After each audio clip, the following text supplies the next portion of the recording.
Selamat pagi. Pada kesempatan ini saya akan menjelaskan tentang lingkungan fisik kerja tentang pencahayaan atau penerangan. Sebelum itu saya memperkenalkan diri. Nama saya Hendra Wijaya dan nomor NIM saya 211-2012. Teknik Industri Fakultas Sains dan Teknologi Universitas Katolik Musi Caritas.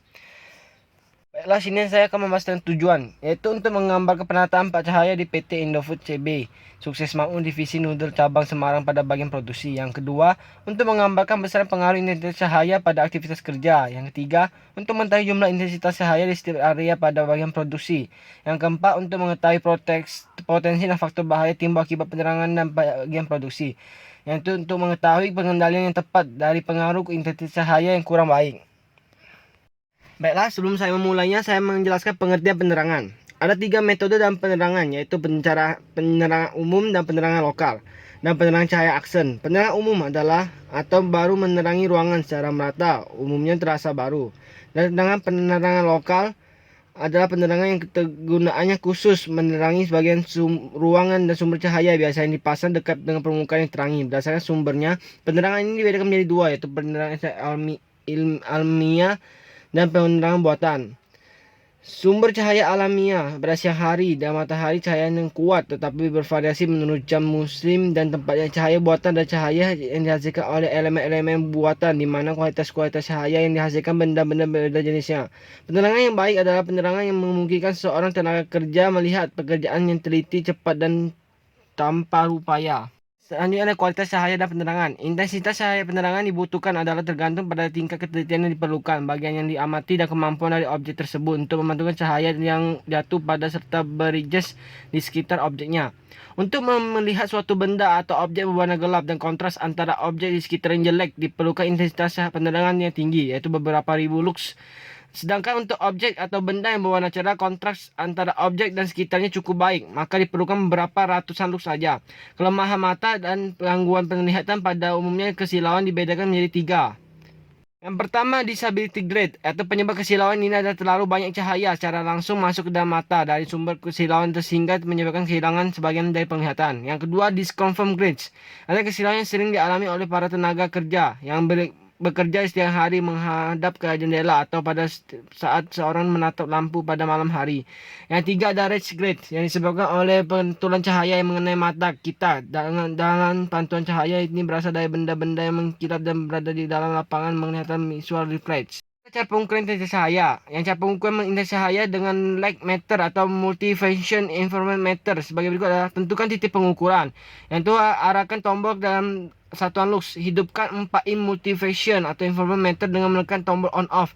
Yang itu arahkan sensor photocell ke arah sumber cahaya paling dekat dengan aktivitas kerja dilakukan oleh pekerja. Tinggi sensor cahaya ketika pengukuran intensitas cahaya 80 cm dari permukaan lantai sehingga timbul orang dewasa. Habis itu bacalah hasil pengukuran atau display.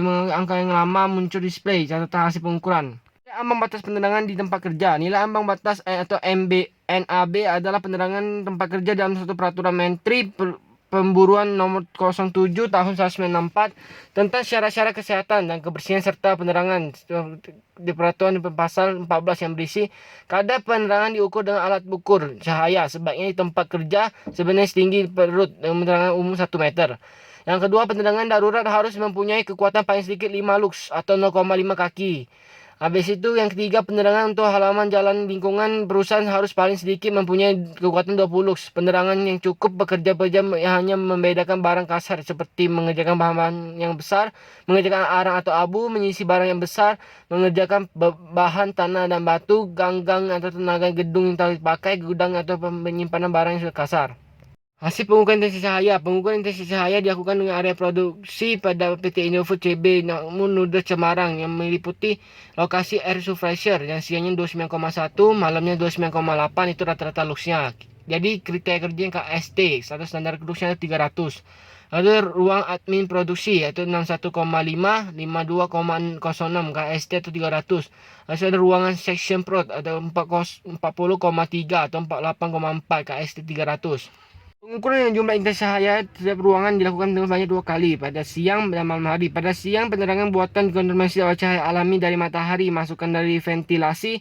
Sedangkan pada malam hari, penerangan menggunakan penerangan buatan. Penentuan kriteria kerja standar intensitas cahaya untuk tepat kinerja pada PMP nomor 07 tahun 1994 pasal 14 tentang besarnya intensitas cahaya di tempat kerja. Dan ruangan pemburuan nomor 7 tahun 1994 pasal 14 mengenai besarnya intensitas cahaya berdasarkan peraturan pemerintah intensitas cahaya atau pekerja kasar atau KK. Pencahayaan yang disyaratkan adalah 50 lux. Kerjaan sedang itu pencahayaannya minimal 100 lux. Kerja sedang agak teliti itu minimal 200 lux. Kerja sedang teliti itu minimal 300 lux. Kerja halus atau kontrol sedang itu minimal 500 sampai 100 lux. Yaitu yang kerja halus teliti yaitu minimal 300 lux. Faktor mempengaruhi penglihatan. Pertama, faktor usia. Kedua, faktor penerangan. Ketiga, faktor silau. Keempat, faktor ukuran pupil. Kelima, faktor sudut dan ketajaman penglihatan. Pulangnya adalah penerapan Henjai perusahaan PT Indofood CB Makmur Divisi Noodle Semarang, khususnya bidang penerapan di kerja produksi, hasilnya belum mencukupi intensitas minimal. Dipersilakan di PMP nomor 7 tahun 1994 pasal 14 tentang syarat kesehatan, kebersihan dan penerangan tempat kerja. Yang kedua, penataan dan pemilihan sumber cahaya di area produksi masih kurang baik. Dampak negatif yang timbul akibat penerangan yang tidak baik bagian produksi antara lain adalah gangguan pekerjaannya, misalnya kelelahan pada mata, iritasi mata, dan pandangan kabur. Besok penerangan pada siang lebih baik dibandingkan dengan penerangan pada malam hari karena pada siang hari penerangan masih terbantu oleh cahaya matahari dari atap dan ventilasi. Itu ada efek samping penerangan yang kurang baik pada pekerja produksi lebih banyak dikeluhkan oleh tenaga kerja pada waktu malam hari karena hanya menggunakan sumber penerangan berupa lampu dan intensitas masih kurang. Sebaiknya intensitas cahaya masih kurang di area produksi ditambah dengan cara penambahan KWH lampu, terutama pada titik-titik kerja yang sering ditempati oleh tenaga kerja. Dan pada area skru, sebaiknya lampu-lampu diganti dengan lampu-lampu baru karena kondisi lampu sudah tidak maksimal menghasilkan cahaya. Harus penataan kembali pada atap ventilasi. Pencahayaan tidak sesuai dengan jenis aktivitas yang dilakukan oleh tenaga kerja saat faktor bahaya yang menyebabkan kecelakaan kerja. Jadi sebaiknya penambahan beberapa buah lampu diletakkan di fokus di panel mesin di area proses. Ada pembekalan pengetahuan tenaga kerja terdampak negatif. Perlunya adanya safety talk atau sering rutin tenaga kerja panitia pembina untuk mengkomunikasi hal-hal untuk memenang budaya K3. Sekian dari hasil video saya ucapkan terima kasih.